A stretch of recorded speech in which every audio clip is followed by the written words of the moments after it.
గజల్ నేర్చుకోవడానికి కావలసిన ముఖ్యమైన అంశాలను కొన్ని నేను ప్రస్తావిస్తాను. ముఖ్యంగా కాఫియా, రదీఫ్, తఖల్లుస్, మరి మత్లా, షేర్ ఇవన్నీ గజల్కి సంబంధించిన పదాలు. గజల్ కూడా ఎలాగైతే పార్సీ నుంచి వచ్చిందో ఈ పదాలు అన్నీ కూడా ఛందస్పరంగా అలాగే ఉంచబడ్డాయి. వాటిని చూసి మనం భయపడాల్సిన అవసరం ఏం లేదు. కొంచెం 1-4 సార్లు అనుకుంటే అవి అలవాటు అవుతాయి. మొదట్లో నేను కూడా చాలా ఇబ్బంది పడ్డాను. గజల్ అనే పదం కొంచెం నచ్చింది, కానీ ఈ యొక్క కాఫియా ఏమిటో, రదీఫ్ ఏమిటో, షేర్ ఏమిటో ఇలా అని చెప్పి కొంచెం ఇబ్బంది పడ్డాను. అయితే గజల్ శ్రీనివాస్ గారు పాడుతుంటే విన్న తర్వాత తప్పకుండా మనం రాయాలి, గజల్ రాసి తీరాలి, ఇందులో ఏవో సొగసులు ఉన్నాయి, ఆకట్టుకునే గుణం ఉంది అని చెప్పి అనుకున్నాను. కానీ వారి సదస్సుని కూడా నేను అటెండ్ చేసినా కూడా నాకు రాయడానికి కొంచెం చాలా ఇబ్బందులు వచ్చాయి. సరే ఏదో నేను రాసుకొని వెళ్ళాను, ఒక 10-20 రాసుకొని వెళితే చూసి చాలా బాగున్నాయి, కానీ మీరు ఇంకా చాలా చెక్కాలండి అన్నారు. అలాగే నేను కొంచెం వారితో మాట్లాడుతూ ఇంకా పుస్తకాలు తీసుకొని అలా సాధన చేస్తూ మొత్తానికి దీంట్లో ఇలా ముందుకు రావడం జరిగింది. మరి ఈరోజు కూడా నేను గజల్ నిలబడి రాశాను అంటే ఏదో రాసి కాదు వాసి ఉండాలి అని మాట్లాడుతూ ఉంటారు అందరూ. నేను చాలా సంతోషిస్తాను. మరి వాసి ఉంటే వచ్చే నష్టం లేదు, కానీ అందులో వాసి ఉండాలి అంటారు. వాసి ఉంటే తప్పేముంది. కాబట్టి ఈరోజు రాసిన గజలు నేను వినిపిస్తాను. ఎందుకంటే మహిళా దినోత్సవ సందర్భంగా శుభాకాంక్షలు చెబుతూ రాసిన గజలు అవి. కాబట్టి తప్పనిసరిగా అది వినిపిస్తూ మళ్ళీ గజల యొక్క సొగసుని చెప్తాను. ఇందులో నుంచి కూడా చెప్తాను.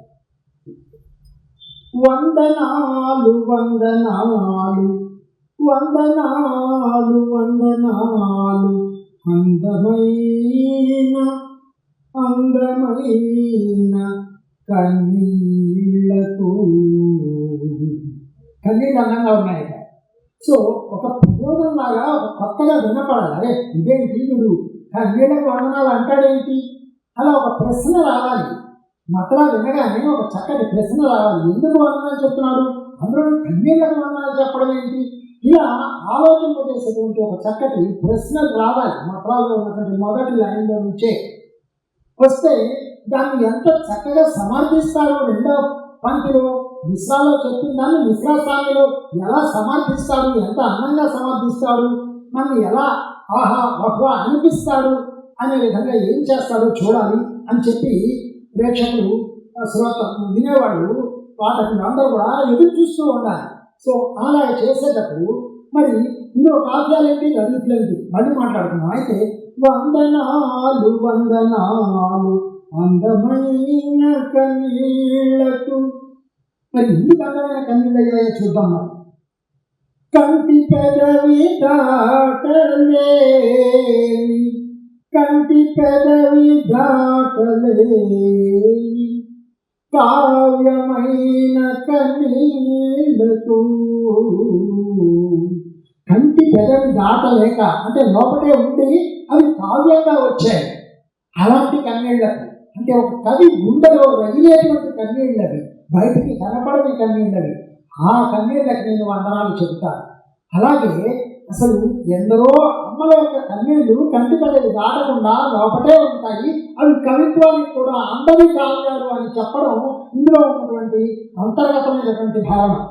అయితే గజల్ రాయడానికి చాలా తేలికగా రాయడానికి, హాయిగా రాయడానికి పనికొచ్చే 2 లైన్లు చెప్తాను. దానికి ఆదర్శం మనకి డాక్టర్ సి నారాయణ రెడ్డి గారు. ఏంటంటే ఆయన పాటలన్నీ గజల్ యొక్క సొగసులతో ఉంటాయి. నారాయణ రెడ్డి గారి పాటలన్నీ గజల్ సొగసులతో ఉంటాయి. ఎందుకంటే మాస్టర్ గారు ఉర్దూ మీడియంలో చదువుకున్నారు. ఆ ఉర్దూలో గజల్ సొగసులు పట్టుకున్నారు. ఆ వారిలో నుంచి అసలు గజల్ని ఎలా పలికించాలి, తెలుగులో ఇంకా అందంగా ఎలా పలికించాలని నాలాంటి వాళ్ళు తపన చెందుతూ ఉంటాం. నేను ఎంతవరకు సాధించాలని చూడండి. మీరంతా కూడా రాయడానికి ఈ లోపల నుంచి చదువుకోండి. చూడండి. కంటి పెదవి దాటలేని కావ్యమైన కన్నీళ్లకు. అయితే నారాయణ రెడ్డి గారి లైన్స్ ఏంటంటే పాటలవి మనందరికీ కూడా బాగా ఇష్టమైనటువంటి పాటలు. పగలే వెన్నెల జగమే ఊయల. ఇది మొదటి. పగలే వెన్నెల జగమే ఊయల. అదేంటి పగలు వెన్నెల ఎక్కడి నుంచి వస్తుంది? ప్రపంచం అంతా ఊయల ఎప్పుడు అవుతుంది? సో లేని దాన్ని ఉన్నట్టుగా ఒప్పిస్తూ ఊహింపజేస్తూ ఎలా అవుతుంది, ఎందుకు అవుతుంది, ఎప్పుడు అవుతుంది చూద్దాం, కవి ఏం చెప్తాడు రెండో లైన్లో అని ఎదురు చూడాలి. పగలే వెన్నెల జగమే ఊయల. ఎప్పుడు అవుతుంది? కదిలే ఊహలకే కన్నుంటే అన్నారు. సో చూడండి, అలాగా కదిలే ఊహలకి కన్నులు, నా ఊహలకి కన్నులు ఇచ్చిన వాడు డాక్టర్ శ్రీ నారాయణ రెడ్డి గారు. అందువల్ల నేను ఆయనకి అంకితం ఇవ్వడం జరిగింది ఈ పుస్తకాన్ని. అలాగా గజల్ని పట్టుకుంటే ఎలా పట్టుకోవాలి అంటే, పట్టుకోవడానికి మనం ప్రయత్నిస్తే అది పట్టుకుంటే మెత్తగా జారిపోతుంది. కాబట్టి గజలే మనం అయిపోవాలంటే మనం ముందు రాసిన వాళ్ళని బాగా చదవాలి, ఆకలింపు చేసుకోవాలి, అవగాహన చేసుకోవాలంటే కాస్త తపస్సులాగా దీక్షలాగా చేయాలి. చూడండి, ఈరోజు రాసిన గజల్లో మొదటి షేర్. అమ్మాయిగా పుట్టి అమ్మ అవుతున్నది ఎందుకంట. అమ్మాయిగా పుట్టినటువంటి ఆ అమ్మాయి మరి అమ్మ ఎందుకు అవుతుంది? ప్రశ్నించే మనస్సాక్షి. ప్రతి అమ్మకి తన మనస్సాక్షి ప్రశ్నిస్తున్నది. దేంతో ప్రశ్నిస్తున్నది? భాగ్యమైన కన్నీళ్లకు. తనకు భాగ్యంగా మిగిలిపోయినాయి, సంపదగా మిగిలిపోయినాయి కన్నీళ్ళు మాత్రమే. ఈరోజు చాలా మంది అమ్మాయిలకి కన్నీళ్లే సంపదగా మిగిలిపోయాయి. అమ్మాయిలందరూ అమ్మలైన తర్వాత ఎంతో మందికి కన్నీళ్లే సంపదగా మిగిలిపోయాయి. అంచేత ఆ కన్నీళ్లకు నేను వందనం అంటున్నాను. వందనాలు అందమైన కన్నీళ్లకు. మరి వేరించే మగధీరుల చెయ్యలకే బడి పశువా.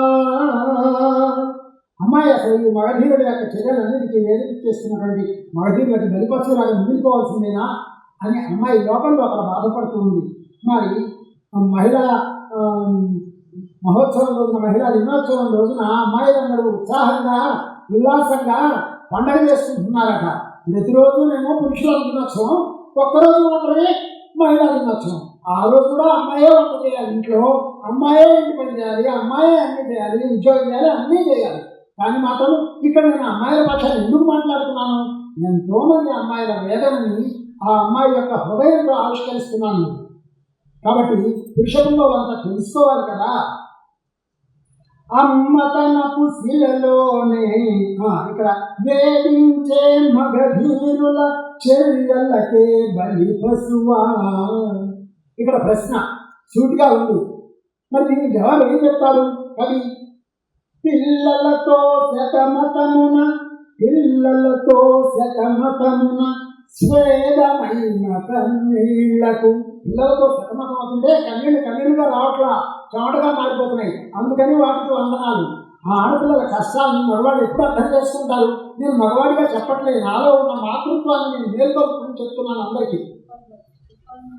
యంత్రంలా పని చేయగా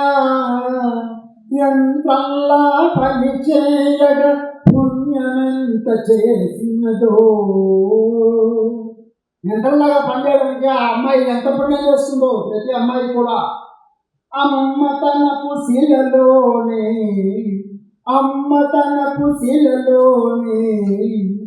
రాగమైన కన్నీళ్లకు.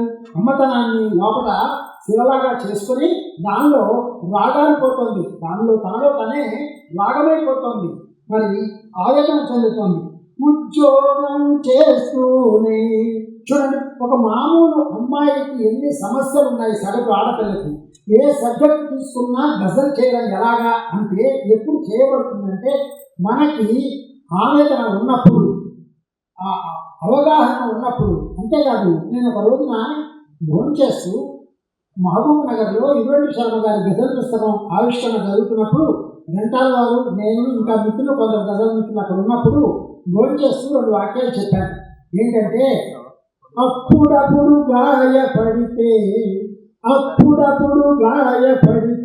కవిత్వం అవుతుంది, అప్పుడప్పుడు గాయపడితే కవిత్వం అవుతుంది, ఎప్పుడు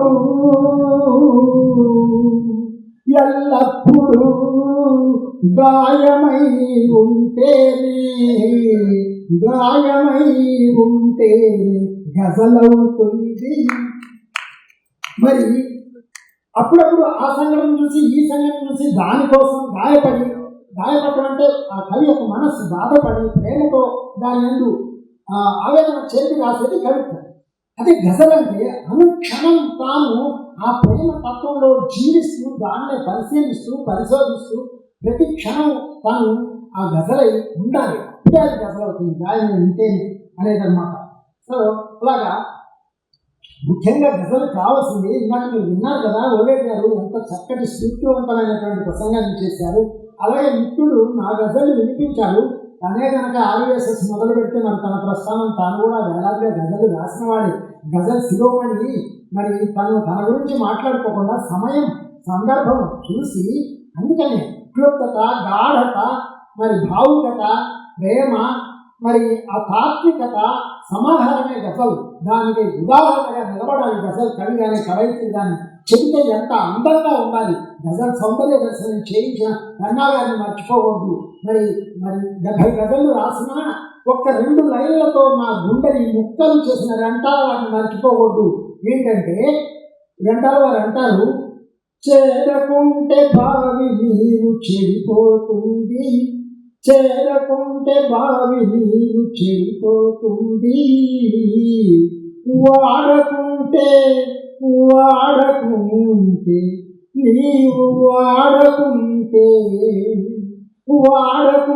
వాడకుంటే ప్రతిభకున్న పడిపోతుంది. కాబట్టి మనలో ఉన్నటువంటి ప్రతిభను మనం వాడుకోవాలి, తవ్వుకోవాలి. లేకపోతే బావులు ఎలాగైతే చెడిపోతాయో మనకు కూడా అలా అవుతుంది. దాన్ని స్ఫూర్తిగా తీసుకొని నేను ప్రతి మంచి చక్కగా కదిలించే ప్రతి వాక్యాన్ని స్ఫూర్తిగా తీసుకుంటాను, కవిని స్ఫూర్తిగా తీసుకుంటాను.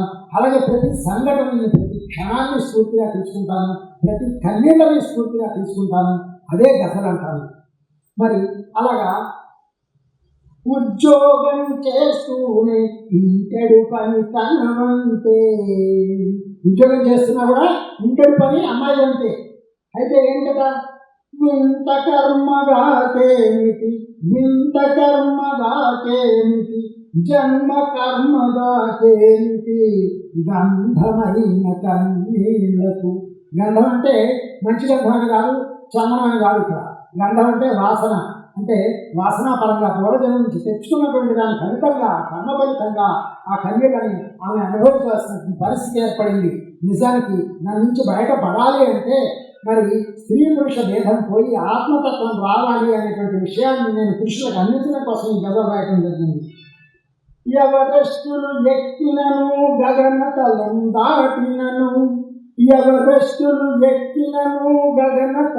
దాటినను, అమ్మాయిలు ఎంతోమంది ఎవరెస్ట్ శిఖరం ఎక్కారు, ఆకాశంలో వేరేస్తున్నారు.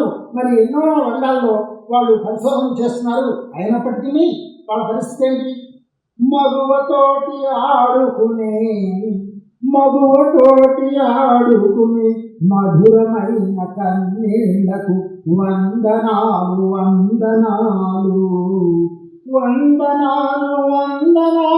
అందమైన కన్నీళ్లకు. వాటి యొక్క అందాలను నేను చూస్తున్నా, ఇక్కడ వ్యంగ్యంగా చెబుతున్నా. మధురమైన కన్నీళ్ళు, అందమైన కన్నీళ్ళు అంటే ఎంత అందమైనవి, ఎంత మధురమైనవి మనం గ్రహించుకోవాలి అనేది నేను వెనకన్నటువంటి వ్యంగ్యోక్తి అనమాట. అలా వ్యంగ్యోక్తిని అందంగా చెప్పాలి గజల్లో. ఓ మాధవ నీ గజలే అక్షరాల సత్యములే. మాధవ అనే పదం నా కోసం నేను వాడట్లా, అసలు కేవలం పేరు మాత్రమే అక్కడ ఉంటుంది. ఆ పరమాత్మకి సంబంధించిన అర్థంలోనే నేను ఉపయోగిస్తాను 199.9%. ఓ మాధవ నీ గజలే అక్షరాల సత్యములే. ఆ భగవంతుడికి వర్తించేలాగా తఖల్లుస్ని, ఒకవేళ వాళ్ళ పేరు అనిపించకపోతే తఖల్లుస్ని మార్చుకొని కలం పేరు పెట్టుకొని ఆ భగవంతుడిని ఆపాదించడం జరగాలి. ఓ ఫలానా వాళ్ళ కథలిసి అన్నమాట అని తెలియాలి. వాదనలను చేయకనే మౌనమైన కన్నీళ్లకు, ఎన్నోసార్లు వాళ్ళకి వాదించే అవకాశం కూడా ఉండదు. మౌనమైనటువంటి కన్నీళ్ళు అవి లోపలగా మౌనంగానే ఉంటాయి. అది ఈ రకంగా ఇవాళ రాసి ఈ యొక్క మహిళా మనులకు అంకితం ఇవ్వడం జరిగింది. అలా ఆ మహిళా జగత్తు మీదే ఎన్నో కథలు రాయటం జరిగింది. ముఖ్యంగా చూడండి, ఇందులో కాఫీలు చూడండి, వదిపు కన్నీళ్లకు, ఓకే, చివరి అంచప్రాస, ఇది మకరాలో 2 పదాలు ఉండాలి చివరన. ఇంకా షేర్లలో 2వ లైన్లో మాత్రమే ఉంటుంది. ఈ యొక్క గజల్ వచ్చేసి మనం తెలుగులో ఇందాక ఆర్ఎస్ఎస్ గారు చెప్పారు. ముఖ్యంగా ఏంటంటే త్రిస్రగతి, చతురస్రగతి, ఖండగతి మరియు మిశ్రగతి అని 4 గతుల్లో రాయడం జరుగుతుంది. ఇందులో రాసేటప్పుడు మనకి అజంత భాష కాబట్టి అందంగా ఒదిగిపోతుంది. గోలేటి వారు కూడా చెప్పారు, అజంత భాష అనేది సంగీతానికి ఎలా కావాలంటే అలా ఒదుగుతుంది. అందువల్లనే తెలుగు ఇంత అందమైన భాష అని మనందరికీ కూడా అర్థం చేసుకొని ఆ యొక్క మనం బహార్లు ఉర్దూలోను మరి వాటిల్లోనూ బహార్లలో రాస్తే, బహార్లు ఎన్నో ఉన్నాయి, బహార్లలో రాస్తే అంత సొగసుగా ఉండదు. ఒక్క ముకుంద సుబ్రహ్మణ్య శర్మ గారు చాలా వరకు కృషి చేసి దాంట్లో చాలా వరకు సఫలీకృతులు అయ్యారు. కానీ కృతక హ్రస్వాలు, కృతక దీర్ఘాలు ఎక్కువగా వచ్చి, అంతేకాకుండా చెప్పదలుచుకున్నటువంటి భావాన్ని చక్కగా ఇమర్చడానికి వీలుగా ఉండదు. మనం ఒకటి చెప్పాలనుకుంటే అక్కడ ఇంకో రకంగా మారిపోతూ ఉంటుంది. ఆ స్వేచ్ఛ అక్కడ ఉండదు, బహార్లలో అంతలా ఉండదు. కాబట్టి తెలుగులో ఈ యొక్క గతుల్లో రాయడమే చాలా ఉచితమైనటువంటిది. అలాగే కాకుండా ముఖ్యంగా ఈ యొక్క మాత్రా నియమం, ఛందస్సు, మాత్రా ఛందస్సులో మాత్రమే రాయాలి గజలని. అందువల్ల నేను అసలు గజలు ఎంచుకోవడానికి కారణం మాత్రా ఛందస్సే. చందనం మన యొక్క ఛందస్సులో తెలుగులో యమాతారాజ మానసాతో పద్యాలు రాయాలంటే భరణభవన రాసినంత మాత్రాన ఉత్పలమాల అయిపోదు. దాంట్లో ఎన్నో సరస్సులు ఉన్నాయి. పద్యాన్ని హృదయ విద్య అన్నారు చేమకూర వెంకట కవి. అలాగా తన విజయ విలాసంలో నేను గజల్ని ఆత్మ విద్య అంటాను. నారాయణ రెడ్డి గారు చెప్పారు, ఆత్మను బతికించేది అసలైన భాష, అది తెలియకుంటే ఒక కంఠ శోష అని. అంచేత ఆత్మను బతికించే భాష ఇక్కడ చాలా అవసరం. ఆత్మ విద్య ఇది, ఆత్మావిష్కరణ జరగాలి, ఆత్మని పట్టుకోవాలి. అంటే శరీరాన్ని వదిలేయమని కాదు, శరీరాన్ని కూడా ఆత్మస్థితిలో నడుపుకోవడానికి ఉపయోగించేదే గజల్ ప్రక్రియ. కాబట్టి అందరూ కూడా ఆత్మపరంగా జీవించడానికి, హాయిగా ఆరోగ్యంగా ఆనందంగా జీవించడానికి గజల్ రచన కానీ, గజల్ గానం కానీ, అసలు గానం కానీ మనకి ఎంతో ఉపయోగపడుతుంది. అందుకనే గాన యోగ్యతకి ఛందస్సు అవసరము. ఆ ఛందస్సు మాత్రా ఛందస్సు అయి ఉండాలి. కాబట్టి నేను దీనికి సంబంధించిన నోట్స్ కూడా దాదాపు 30 పేజీలు తయారు చేశాను. ఔత్సాహికులైన వాళ్ళకి నేను ఆ నోట్స్ కూడా అందిస్తాను. మరి ఇప్పుడు సభాముఖంగా నేను ఇంకా కొన్ని విషయాలు చెప్పి సెలవు తీసుకుంటాను. సో అందమైన, గంధమైన, రాగమైన అనేటువంటి అతి సులువైనటువంటి కావ్యాలతో మనం ఎంతో లోతైనటువంటి భావాన్ని, ఆవేదాన్ని, ప్రేమని, ఆ తత్వాన్ని ఆవిష్కరింపజేసామా లేదా? ఆగాలి, ఎక్కడ ఆగాలో తెలియాలి. ఆగమంటే ఆగకపోతే అంతా ఆగమే అని చెప్పాను నేను ఒకసారి, చాలా సింపుల్గా. అంచేత 2 పదాలు చెప్పినా అందంగా ఉండాలంటే మనం లోపలికి వెళ్ళాలి, కాస్త ఆగాలి, అందంగా చూడాలి. సో ఇప్పుడు ఈ మందాకినిలో నుంచి ఒక గజల్ వినిపిస్తూ కొంచెం మాట్లాడుతున్నాను. ఇందులో 2 కాఫ్యాలతో ఉన్న గజళ్ళు ఉన్నాయి, మరి 3 కాఫ్యాలతో ఉన్న గజళ్ళు ఉన్నాయి. వాటిని ఎలా రాయాలి ఏంటి అంటే మన లోపల నుంచి అది ఒక సెల ఏరులాగా దూకడాన్ని మనం చూడాలి. అప్పుడే ఒక లైన్ దూకేదాకా మనం ఆగాలి. ఒక లైన్ దూకిందంటే తర్వాత ఆటోమేటిక్గా వస్తుంది. ముఖ్యంగా మత్రా అంటే ఆకాశంలోనే ఒక అర్థం ఉంది. పల్లవి, ఇక్కడ ఇందులో పల్లవి అయితే ఆకాశం. మత్త అంటే ముగింపు, అది భూమి మీద ఉండాలి. ఆకాశం నుంచి భూమికి దిగి రావాలి గజల్ అంటే. అట్లాగే భూమి మీద నుంచి ఆకాశంలో విహరింపజేయాలి గజల్ అంటే. చూద్దామా, ఇక్కడ ఒక గజల్ చూద్దాం. మేఘానికి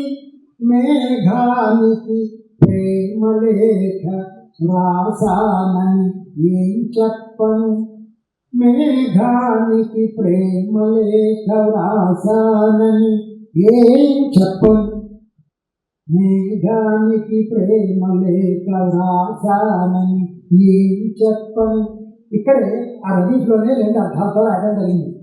ఏం చెప్పను ఇంకేం చెప్పను అనేటువంటి భావంతో నేనేం చెప్పను అని ఒకటి.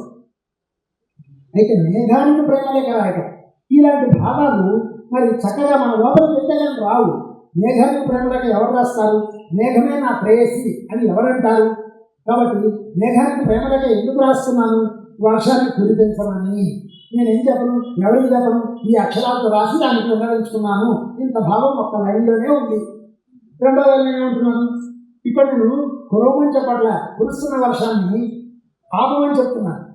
కురుస్తున్న వర్షం ఇంకా ఆపాలని ఏం చెప్పను. వరద వచ్చినప్పుడు రాసిన గజల్ ఇది.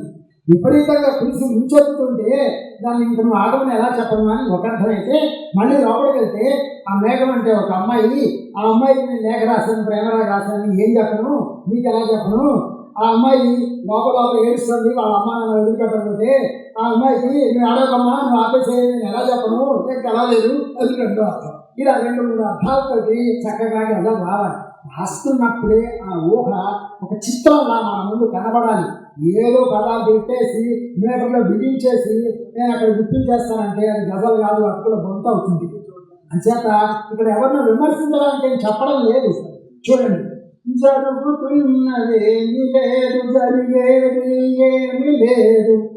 ఏంటంటాడో మన పత్రికత ఏంటో, జరుగుతున్నదేమి లేదు, జరిగేది ఏమి లేదు. మరి ఏముందో చెప్పాలి జవాబు. చూద్దాం.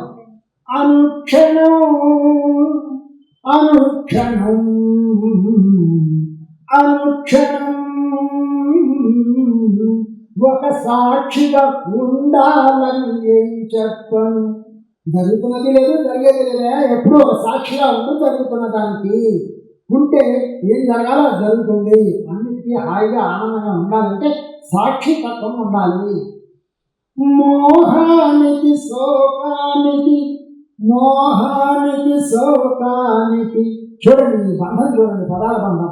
మోహానికి శోకానికి జన్మలుగా అనుబంధం. మోహం అంటే అది లేకపోతే దాని పట్ల ఇష్టం. మోహానికి శోకానికి లేకపోతే ఏం జరుగుతుంది? శోకం, ఏడుపు వచ్చేస్తుంది, బాధ వచ్చేస్తుంది. జన్మలుగా అనుబంధం, అన్నిటికీ జన్మలుగా అనుబంధం. అంటే అర్థం ఏంటంటే ఈ మోహం వల్ల నువ్వు ఎన్నో జన్మలు ఎత్తుతున్నావు అని చెప్పకుండా చెప్పడం. శివుడిగా మోహం ఉంటే జన్మలు ఎత్తుతావురా అంటే ఎవరైనా వింటాడా? అందుకని గజల్లో వ్యంగ్యతోటి, బాధతోటి, ప్రేమతోటి చెప్పడం జరుగుతుంది. మోహానికి శోకానికి జన్మలుగా అనుబంధం. అయితే ఏం చేయాలి మరి? అనుబంధం ఉండాలా? ఆ శోకం ఉండాలా? ఆ మోహం ఉండాలా? ఏమంటాడు? అలా మద్రాలోనే కాకుండా ప్రతి షేర్లో కూడా మొదటి పంక్తికి రెండవ పంక్తికి మిశ్రాకి మిశ్రా సానికి ఇందాక మన సోదరుడు అన్నాడు, అనుబంధము, సమన్వయము, సమర్థింపు, ఆ యొక్క ఉల్లాసము, ఉత్సాహము, వినాలనే ఉత్సుకత ఏం చెప్పారు అని తెలుసుకోవడానికి. చూడండి, మోహానికి శోకానికి జన్మలుగా అనుబంధం, చిరునవ్వుల వెన్నెలతో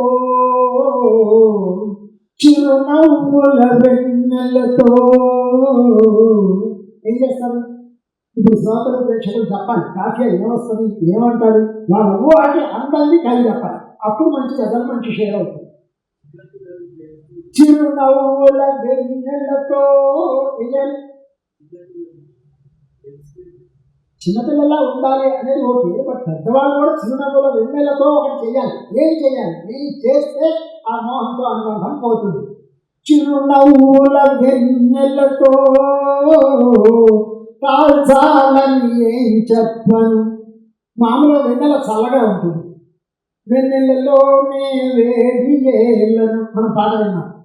అంటే ప్రేమ వెన్నెలలో వేడి ఉంటుంది, కవి యొక్క హృదయంలో ఒక ప్రేమ వేడి ఉంటుంది. అందుకని ఆ వెన్నెలతో కాల్చాలి, చిరునవ్వుల వెన్నెలతో కాల్చాలని ఏం చెప్పను, నేనేం చెప్పాలి, నేనేం చెప్పను అని మీరే చూసుకోండి అని మరి చిరునవ్వులు అనే జవాబు. అంత చమత్కారంగా, అంత వెలుగలతో ఉండాలి గజల్.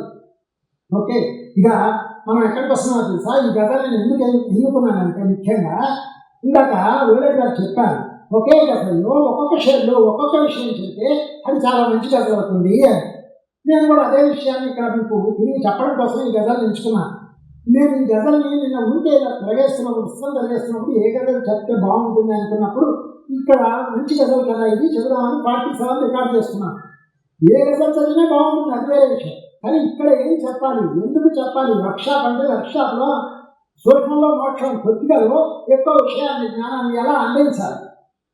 ఓటుకున్న బలమెంతో, ఓటుకున్న బలమెంతో తెలుసుకునే తెలివేదో, ఓటుకున్న బలమెంతో తెలుసుకునే తెలివేదో. ఎవరికి? రాజకీయ నాయకులకి ఓటుకున్న బలం ఏంటో వాళ్ళు తెలుసుకొని ఏం చేస్తారు, ఏం జరుగుతుంది, మనం ఏం చేయాలి, మన బలాన్ని మనం ఎలా తెలుసుకోవాలి, మన ఓటు బలాన్ని తెలుసుకుని మనం ఏం చేయాలి. రాజకీయ అనిశ్చితిని, రాజకీయ అనిశ్చితిని, అనిశ్చితిని అందులో చితి కూడా ఉంది. చితి అనే పదాన్ని అందులో కలపడం జరిగింది. రాసేటప్పుడు రాజకీయ అనిశ్చితిని, అక్కడ నిశ్చయంగా లేకుండా ఉన్న చితి రాజకీయ అనిశ్చితి. ఆ చితిని మనం ఏం చేస్తాం, మామూలుగా మంట పెడతాం, చితికి మంట తగిలిస్తాం. ఇక్కడ రాజకీయ అనిశ్చితిని పేల్చాలని ఏం చెప్పను. ఓటుతోటి రాజకీయ అనిశ్చితిని ఓటు యొక్క బలంతో పేల్చేయాలని చెప్తున్నా. ఇంతకంటే మరి సామాజిక స్పృహతో ఒక్క 2 లైన్లలో చెప్పడం అంటే ఏంటి? నా గురించి నేను చెప్పుకోవడం అవుతుంది, కానీ మరి దీన్ని గ్రహించుకొని చక్కగా ఆకలింపు చేసుకుని అవగాహన చేసుకొని చక్కటి గజలు రాయడం కోసం ఈ వర్క్షాప్ పెట్టడం జరుగుతుంది. ఇంకొక 3 షేర్లు ఉన్నాయి, దీంతో నేను ముగిస్తాను. మిగతా సమస్యని మళ్ళీ కూడా చెప్పుకున్నాం. కణకణమున మహావిశ్వ రహస్యమే దాగున్నది, కణకణమున మహావిశ్వ రహస్యమే దాగున్నది. ఒక చిన్న కణంలో కూడా మహావిశ్వ రహస్యం దాగున్నదట. ఎలా దాగున్నదో జవాబులో చెప్పాలి. చూడండి, 2 లైన్లలో ఎంత పరీక్ష, ఒక లైన్లో ఆ జవాబు చెప్పడానికి ఎంత లోపలికి వెళ్ళాలి. కాబట్టి ఆ గజల్ రాయాలనుకునే వాళ్ళు ఏం చెయ్యాలి, భావ సాధన ఎలా చేయాలి, భావాతీత స్థితికి ఎలా ఎదగాలి అనేది. కన్నులింట సరిగా చేరి, కన్నులింట సరిగా చేరి పట్టాలని ఏం చెప్పను. మన కణంలో ఉన్నటువంటి మహావిశ్వ రహస్యం తెలుసుకోవాలంటే తెలియాలి. కన్నులింట సరిగా చేరి పట్టాలి. కన్నులింట అంటే కళ్ళు మూసుకొని ఈ యొక్క కన్నుల ఇల్లు ఇక్కడ ఉంది, ఆజ్ఞా చక్రం, అదే సుదర్శన చక్రం, అదే దైవస్థానం. అక్కడ చూస్తే మనకి ఆ విశ్వ రహస్యాలన్నీ అర్థమవుతాయి. శ్వాస మీద ధ్యాస పెట్టి ఆగున్నదే అసలు విద్య. శ్వాస మనం ఇక్కడి నుంచి తీసుకుంటాం కదా, శ్వాస మీద ధ్యాస పెట్టి ఆగేదే అసలైన విద్య. అసలైన విద్య అంతా ఇక్కడే ఉంది, మన లోపలే ఉంది. శ్వాస ఇక్కడైతే శ్వాస మీద ఇక్కడ, అక్కడ ఆగాలి. ఆగితే ఏం జరుగుతుంది? మౌన రాగవన మాలిగా, మౌన రాగవన మాలిగా ఉండాలని ఏం చెప్పను. మౌన రాగ వనమాలి, ఆ భగవంతుడిలాగా ఉండాలని నేనేం చెప్పాలి? ప్రతి ఒక్కరూ భగవంతుడిలాగా ఎదగాలంటే మనలో ఉన్న భగవంతుడితో మనం కలవాలి అని చెప్పడం. మరి చూడండి, మరి మాధవ గజలంటే, మరి మాధవ గజలంటే అంటే ఈ మాధవుడు గజలని కాదు, ఆ భగవంతుడి గురించి రాసుకునే గజలంటే, ఆ భగవంతుడు చెప్తే విని రాసుకునే గజలంటే హృదయ గగన తీర్థమేను. ఈ హృదయ ఆకాశం నుంచి వచ్చేటువంటి తీర్థమే ఆ మాధవుడి యొక్క గజలు. కాబట్టి సేవించగ భాగ్యమింత, సేవించగ భాగ్యమింత కావాలని ఏం చెప్పను. ఈరోజు ఇక్కడికి వచ్చిన వాళ్ళందరూ అది సేవించే భాగ్యానికి నచ్చుతున్నారు. వారందరికీ కూడా హృదయపూర్వక ధన్యవాదాలు. అలాగే కవులు కవితలంతా కూడా మరి ఇలాగా చూడండి, రాశాలని ఆపాలని ఉండాలని సింపుల్ కాఫ్యాలతో ఏం చెప్పను అనే 2 అర్థాలతో కూడినటువంటి రవీస్తో ఈ గజల్ని ఇలా రాయడం జరిగింది. మరి మీకు ఇవ్వబడినటువంటి నోట్స్లో మరి చక్కగా 2 కాఫ్యాలు 3 కాఫ్యాలు రాయాలంటే ఏం చేయాలని కూడా చెప్పడం జరిగింది. మరి సమయభావం వల్ల మనం తర్వాత మళ్ళీ కూడా ఇంకో క్లాసులో చెప్పుకుంటాం. ఇప్పుడు ఎన్నో యూనివర్సిటీ నుంచి, కాలేజీ నుంచి కూడా మనకి వాళ్ళు పిలవడం జరుగుతుంది, పిలుపులు అందుతున్నాయి. కాబట్టి వెళ్ళి ఆ క్లాసెస్ నిర్వహించడం జరుగుతుంది. ఎవరైనా కావాలనుకుంటే ఫోన్ ద్వారా కూడా మీరు నేర్చుకోవాలనుకుంటే మరి వాట్సాప్ ద్వారా కనెక్ట్ అయ్యి మీరు రాసింది ఏదైనా పెట్టి ముందు బాగా చదవండి, పుస్తకాలు తీసుకోండి, పెద్దవాళ్ళు రాసినవి చదవండి. మరి నారాయణ రెడ్డి గారు, మరి దాసరెడ్డి గారు, ఇంకా ఎంతోమంది ప్రముఖులు రాసిన గజాలు అవన్నీ చదివి విని నేర్చుకొని మీకున్న సందేహాలను అడుగుతూ మా ఫోన్ నెంబర్ 9866995085. మీరు ఎప్పుడైనా రాత్రి 8 తర్వాత ఫోన్ చేయొచ్చు. మీరు చేస్తే ఫోన్ కనుక నేను తీయలేని పరిస్థితిలో ఉంటే మళ్ళీ నేను ఫోన్ చేస్తాను. ఎవరైనా ఉత్సాహవంతులైన వాళ్ళు చక్కగా నేర్చుకోవచ్చు. సాధనే రహస్యం. సాధన చేయండి, పట్టుదలగా నేర్చుకోండి, మంచి గజాలు రాయండి. మనం ఈ సంవత్సరంలో మరో 1000 మంది అయినా గజల్ రైటర్స్, చక్కటి గజల్ రాసేవాళ్ళని తయారు చేస్తున్నాం. థ్యాంక్ యూ, ధన్యవాదాలు అందరికీ. భాషామ తల్లి సరస్వతీదేవికి వందనాలు. మనకి కిన్నెర ఆర్ట్స్ వారికి చక్కటి వేదిక ఇచ్చినందుకు వారికి మనం ధన్యవాదాలు తెలుపుతున్నాం. అలాగే తెలంగాణ సారస్వత పరిషత్ హాల్లో ఈరోజు ఇంత అద్భుతమైన కార్యక్రమం చేసుకోవడానికి మనకు అవకాశం ఇచ్చినటువంటి ఈ యొక్క సారస్వత పరిషత్ వారికి కూడా మనం ధన్యవాదాలు చెప్తున్నాం. అలాగే ప్రెస్ వారికి, మరి ఇంకా ముఖ్యంగా ఇక్కడ సేవ చేసిన ప్లస్ మనకు కూడా ఉన్నటువంటి మిత్రులందరికీ కూడా ధన్యవాదాలు. మరి ఏదైనా లోపాలు ఉంటే క్షమించడం కోరుతూ మళ్ళీ మనం ఈ యొక్క వర్క్షాప్ చేసుకుంటూ చక్కగా హ్యాపీగా ఉందాం. ఇంకా ఏదైనా ఉంటే మిత్రులు చెప్పచ్చు. చెప్తే మీ శ్రీకాంత్ గారితో 2 మాటలు చెప్తాను. తగిరాల గారు మీరేమైనా మాట్లాడతారు? తగిరాల చక్రవర్తి గారికి స్వాగతం. ప్రముఖ జర్నలిస్టు, దాదాపు 90 పైగా పుస్తకాలు రాయడమే కాకుండా ఎన్నో సంస్థలతో అనుబంధం ఉంది. మరి వారి నాన్నగారి పేరు మీద చక్కటి అవార్డు, ఒక నాటక వేదిక నుండి వచ్చినట్టు వాళ్ళ నాన్నగారు మంచి నటులు. అలాంటి వారి యొక్క పేరు మీద ఉన్నటువంటి ఒక బహుమతిని నాకు ఈరోజు ఇవ్వడం కూడా నాకు చాలా ఆనందంగా ఉంది. నిజంగా వారి యొక్క ఆత్మీయతకి నేను రుణపడి ఉంటాను. చాలా ధన్యవాదాలు సార్. నాగారావు గారికి ధన్యవాదాలు. నేను ఈరోజు గజల్స్ రాయలేదు. గజల్స్ రాయటానికి ఎలాంటి ముడిసరుకు దొరుకుతుందా అని కూర్చున్నాను. యాక్చువల్గా నాకు వేరే మీటింగ్ ముందు వెళ్ళాలి. నాగారావు గారు స్పీచ్ విందాం, క్లాస్ కూర్చుందామని కూర్చున్నాను. 5వ క్లాస్ చదివే ఒక చిన్న పిల్లవాడిని నేను. నాతో సంస్కృతి పాఠాలు చెప్పేటట్టుగా అనిపించింది నాకు. చాలా మంచి విషయాలు ఆయన చెప్పారు.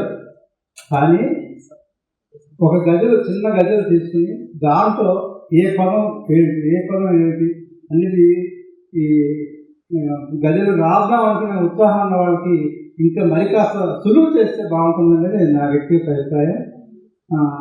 పిల్లలు ఈరోజు మనకు కొంత అనుకున్నంత రాలేదు. కానీ రేపు భవిష్యత్తులో మీకు ఇచ్చింది బుక్ చూసాను నేను. సిలబస్ ఇంకొంచెం ఇంకా సింప్లిఫై చేస్తే బాగుంటుందని నా అభిప్రాయం. మరి అంటే జర్నలిస్ట్గా నాకు లోతుగా ఈ చదువుకుంటూ వెళ్ళాను. మొత్తం పుస్తకాలు చదివాను నేను. ఇప్పుడు మనం కూర్చొని మాట్లాడుకోవచ్చు ఆ విషయాలన్నీ కూడా. ఆ సిలబస్ కొంచెం తగ్గిస్తే మీరు 6000 రాశారు, 6000 మంది గజల్స్ రాసేవాళ్ళు 2 తెలుగు రాష్ట్రాల్లో వస్తారని నేను భావిస్తూ నమస్తే. కృష్ణ ఏమైనా మాట్లాడతాను? రాధాకృష్ణ పర్లేదు, ఇక్కడికి వచ్చి మాట్లాడచ్చు.